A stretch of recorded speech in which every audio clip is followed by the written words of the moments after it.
a través del lente de su cámara? Well, I would say that the fall of Saigon. Fall of Saigon. Yeah, yeah.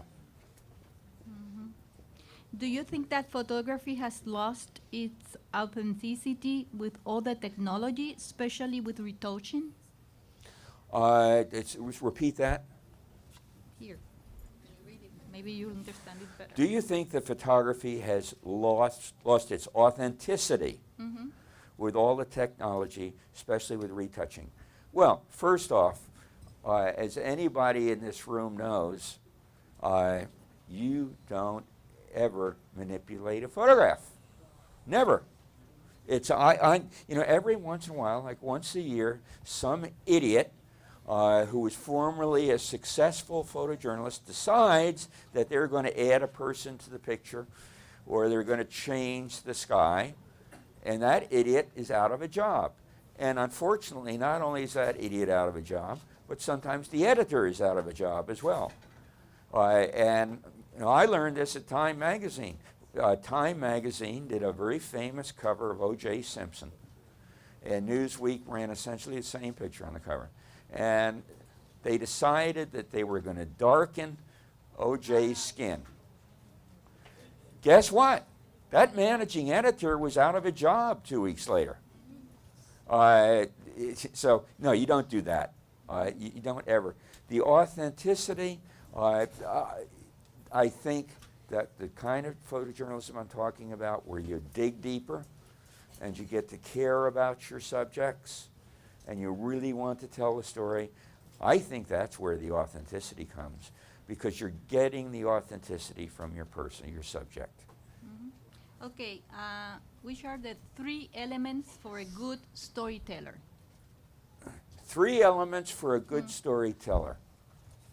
Well, first off, love people. If you don't love people, please get out of this business. Do us all a favor.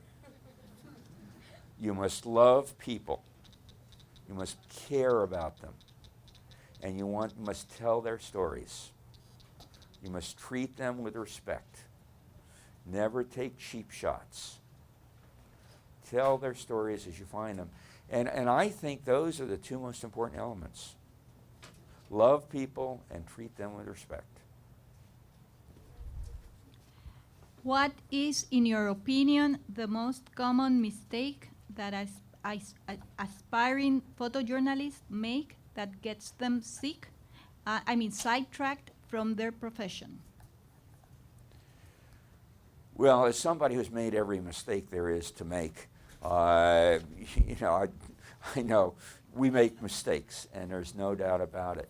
But I think, and this happens as you get into this next evolution, because you're getting more connected to your subjects, you're getting deeper into them. I think that not treating your profession with the respect it deserves. Because, remember, we're all building on the reputations of those who came before us. And we all have an obligation to continue to do that. And so it's about honoring your traditions. And if you keep that in mind, the mistakes you'll make will be stupid, silly mistakes, but they won't be mistakes that you're deliberately making. Okay. What did you do to get your big break in news photography?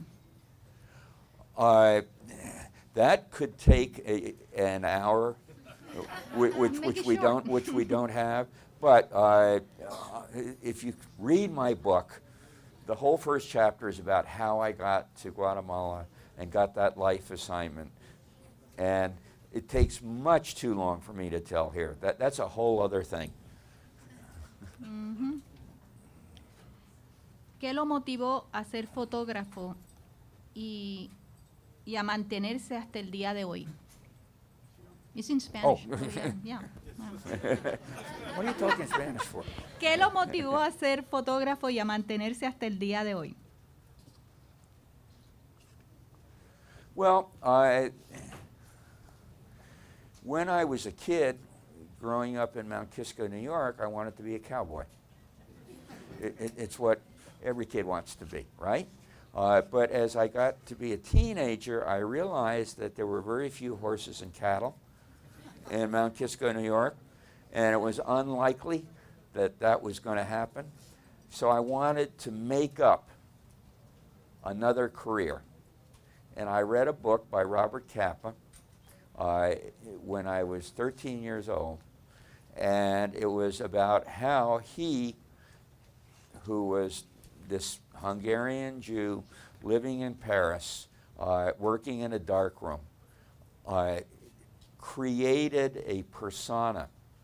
Actually, his lady friend Greta Taro created that persona, and they changed Robert Friedman's name to Robert Capa, and they created this character who was the most famous war photographer in the world. Created out of whole cloth. And he started getting assignments because he was the famous Robert Capa.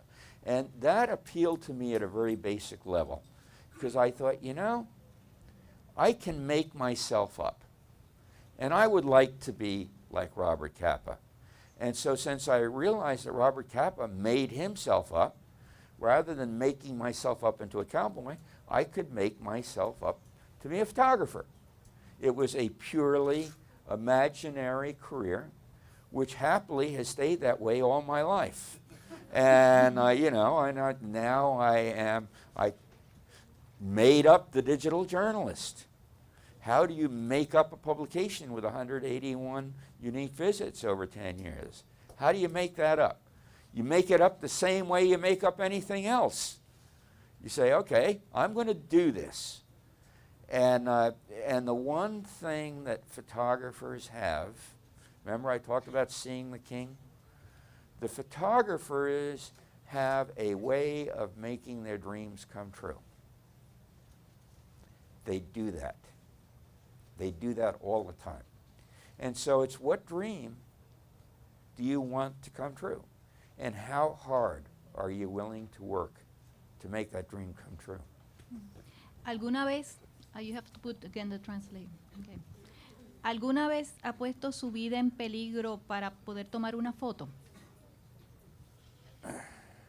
Well, the question was, has my life ever been in danger? Yeah, I was getting out of my car on Wilshire Boulevard, and this big bus came by and nearly took off the side of the door. That was probably the closest I ever came. And you know what? You ask any journalist that question, and they'll always say the same thing. I don't go there. It's considered bad joss. You just don't dwell on stuff like that. Así que lo que usted dice básicamente es que el futuro de los periódicos... Así que lo que usted dice básicamente es que el futuro de los periódicos está en las páginas de web y en los videos contando historias. Absolutely, absolutely. And, you know, it's what will disappear. You know, I looked around that huge newsroom at El Nuevo Dia today. It's gorgeous. That will go away. That huge newsroom will go away, like the printing presses will go away. It'll become a much smaller group. A lot of people do it from home. And there will be a new economic model. What will happen in the future is there will be lower revenues, but there will be higher profits. Because basically you don't need all of that stuff anymore. And so the business model changes. You know, I was at the Online News Association 2 years ago, and Mr. Sulzberger of the New York Times said, by 2010, it's essential that the NewYorkTimes.com pay the entire cost of our newsroom. And all of us just rolled our eyes because we knew that this is a foolish dream. That will never happen. that newsroom's got to change dramatically before you can even start to talk about it. It's a total different revenue base. But does that mean at the end of the day that the publisher is going to be poorer? No, not necessarily. And I mean, the things that are coming in the future and the way this is implemented, it's a whole new industry. And, you know, it's probably time. Okay. Which is your favorite photo? Again, never ask a photographer that. No? No, photographers cannot tell you. It's always, I haven't taken it yet. Dos últimas preguntas. How to deal with the fact of same... It's in English now. Oh, okay. How to deal with the fact of same salary for photos and video at the same time as required from the editor? I mean, if it's a matter Well, of salary. this is a question you shouldn't ask me. It's a question you should ask him. Because there, obviously, when you are contributing more to the basic mission of the publication, and that is an identifiable contribution, you should be worth more to that publication.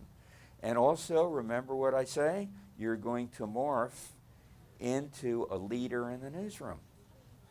And as you become a producer, you're no longer a photographer, you're now a producer, and you're a senior producer and you're executive producer. Well, I'm pretty sure that he's going to pay attention. And remember, there are very few people who know how to do this. Very few. And so there's a premium on these services. And it's like everything else, supply and demand. Okay. La última pregunta en español, Spanish. Okay. Los periódicos están tan preocupados por un mercado y por vender un producto que a veces contaminan lo que un fotoperiodista quiere hacer o piensa que esencialmente es la realidad. ¿Qué piensa al respecto?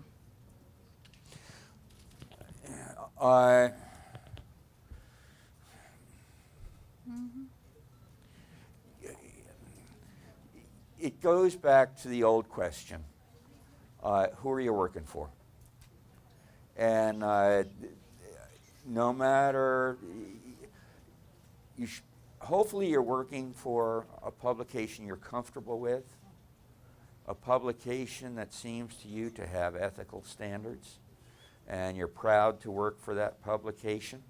But as we go into this new evolution, remember, you're going to be creating the content yourself. And that content is going to be up there on the web. And if you start to make mistakes, if your ethics are not good, you start to do bad reporting, he's going to call you in and say, you know, this is not working out. You better clean up your act here. But again, you are in charge. You are allowed to make the mistakes that will get you fired.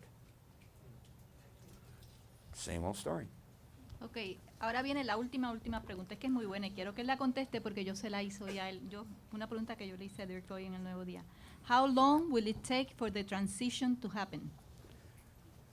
Very quickly. Remember I told them in France, 10 years and nobody in photojournalism will be using a still camera. And then I said that's not true. It's 5 years. The clock has been running on this now for several years. Newspapers everywhere are moving in this direction. From the time you listen to this, I will almost promise you. What's this, 2007? By 2010, you're all going to be doing this. And that's probably the outside. Because everything is moving so fast. The technology is there. So why not do this? Let's get going. Let's move it along. Yeah, very fast. In fact, my friend Dave Metz at Canon said to me a year ago, he said that the time it took to go from film to digital, it will be 1/4 of that time to go from stills to video. And they make the cameras.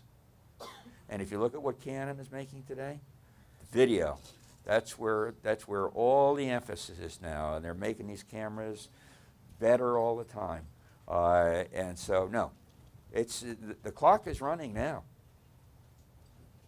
So we better hurry, huh? Ok, muchas gracias a Dirck Halstead por estar con nosotros.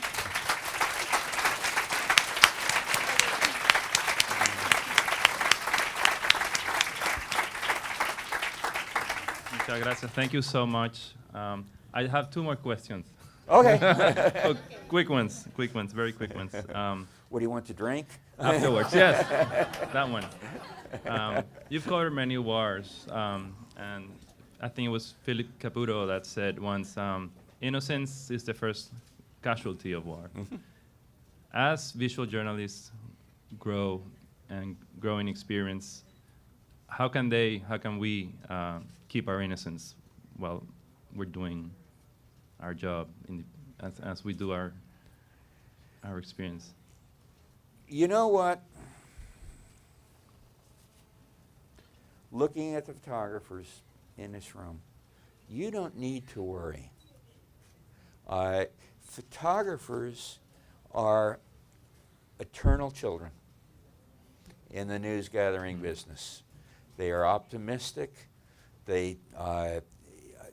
Alfred Eisenstadt had an office next to mine at Time Life, and he finally died at 95, was it? I think 95.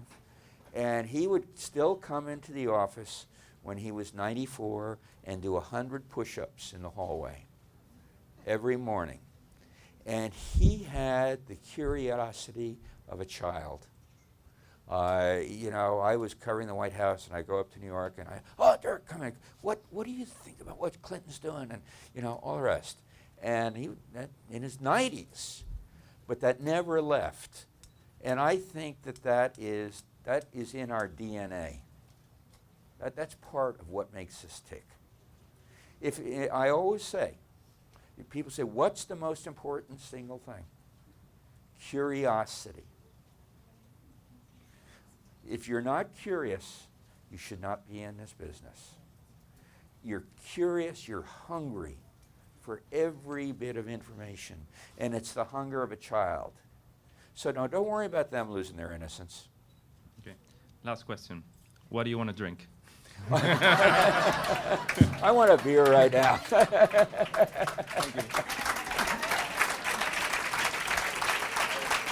Thank you.